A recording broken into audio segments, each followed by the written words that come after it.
big day in the National Assembly. The portfolio committees are continuing to debate and vote on budgets for various departments and ministries. So the monies allocated by the Minister of Finance during his budget speech in February have to first be approved through a vote by the various committees before they are actually released by the National Treasury.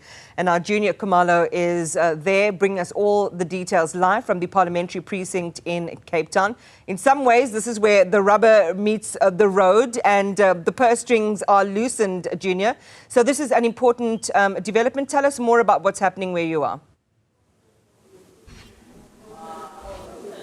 Indeed, Iman, it is a very important process that is going to take place today.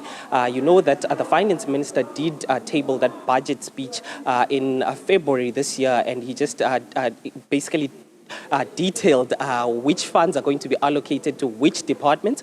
So today is part of that process that goes ahead before that money is released by Treasury. So what happens is that there are MPs that are going to meet from the various portfolio committees. Today we are at the Health Portfolio Committee that is going to meet today and discuss some of the plans from that department. We expect the new minister, who is Aaron Mutweledi. We know that he was the Minister of Health between 2009 and 2019.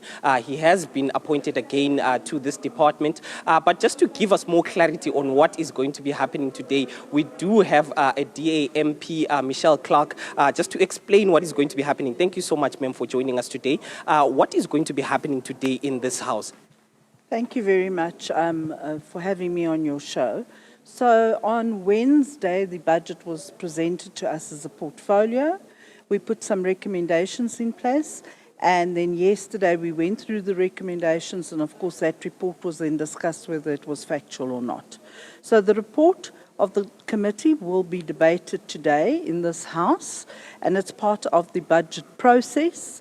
But the actual voting on the budget will take place later on in the next 2 to 3 weeks, where it would happen in a full sitting and all votes will be debated on. There will be declarations be made available to each and every political party, whether they support the budget or not, in that sitting where the full budget vote will be debated. Okay. In terms of some of the concerns when it comes to the Department of Health, it's not enough doctors, not enough funds to pay for doctors to be employed by the department as well. There's also the NHI that was introduced by the ANC. According to the DA, what are some of your concerns when it comes to this budget and where it's going to be allocated?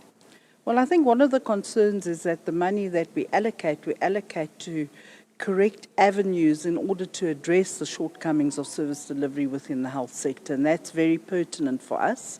In terms of the NHI, we do believe that the bill is still unfunded and should really be reviewed, because there's a lot of pitfalls still within that bill, and I think there's still a lot to be done in order to review that bill, in order to make sure that that bill is rolled out. And let me just be clear, we 100% support universal healthcare, quality universal healthcare, but you also can't go into the NHI bill blindly if you do not address certain aspects within that bill that is pertinent at this stage. Okay, no, thank you so much. That is the DA MP, Michelle Clark, just explaining some of the procedures that are going to take place today, Iman. We know that the MPs are going to debate that budget that has been proposed and the allocations in terms of the health minister, where he wants to spend those funds. There's been a lot of complaints and concerns from the general public in terms of the lack of doctors in South Africa, no funding for some of those doctors who have graduated. We know that South Africa sends a lot of individuals to go and study abroad and come back to South Africa, but they don't have the funding to basically employ those individuals into different public healthcare sectors, Iman. So those are some of the issues that are going to be debated today.